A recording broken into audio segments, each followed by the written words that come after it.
खष्टी पर एक छोटा सा सोहर गाने जा रही हूँ। बिटू रहू सखिया स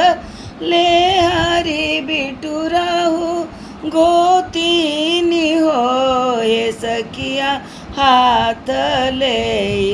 दही चाउर महुआ चलो छठी पूजन हो दुअरा पे सगरा खनावो कुसवा गड़ावो हे सखिया गोदिया में ले के ललनवा चरण माई के पूजहु आवहु मोरी हाल खष्टी मैया महुआ तारे बैठहु हो मैया बैठहु चरे आसनवा चरण तुहर पूजा